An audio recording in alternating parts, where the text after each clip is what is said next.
Partai Keadilan Sejahtera atau PKS membuka lembaran baru dengan menyatakan kesiapan untuk kembali bergandengan dengan Anies Baswedan.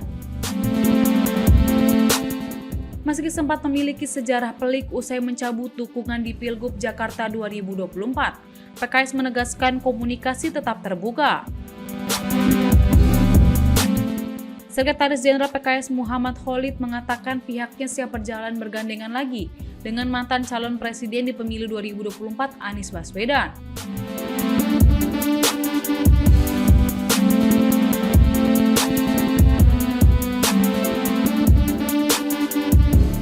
Sementara itu, Presiden PKS Al-Mulzamil Yusuf mengatakan Anies termasuk tokoh yang berpotensial untuk kebaikan Indonesia.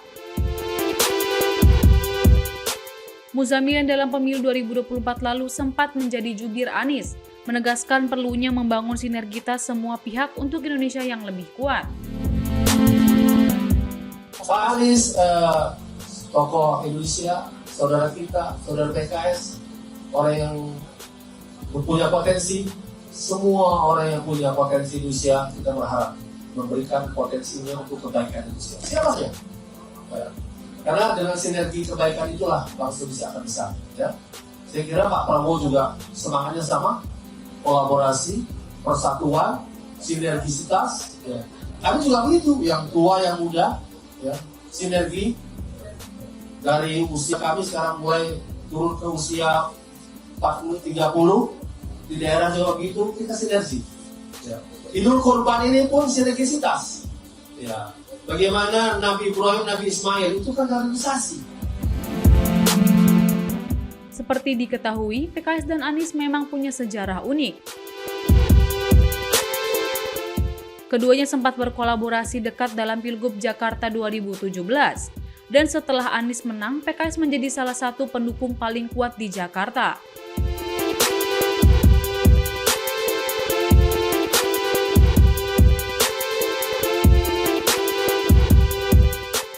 Lalu dalam pemilu 2024 kemarin, PKS dan Anies semakin akrab. PKS bersama Partai Nasdem dan PKB setia mendukung Anies meski Partai Demokrat yang tadinya menjadi salah satu pendukung utama berbalik arah dan merapat ke Prabowo Subianto. Tetapi dalam Pilgub Jakarta 2024 kemarin, hubungan Anies dan PKS menjadi pelik dan kisahnya lebih dramatis.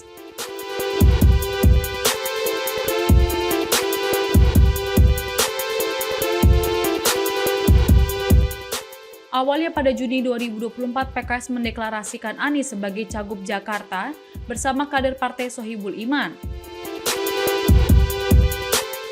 Beberapa bulan berselang, tepatnya di Agustus, PKS tiba-tiba berubah pikiran dan mencabut dukungan untuk Anies dan mengalihkannya ke Ridwan Kamil.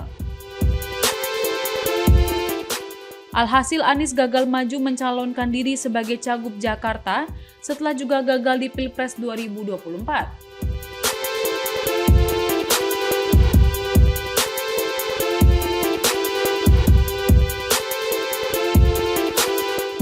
Ketika itu, para pendukung Anies menuding PKS sebagai pengkhianat.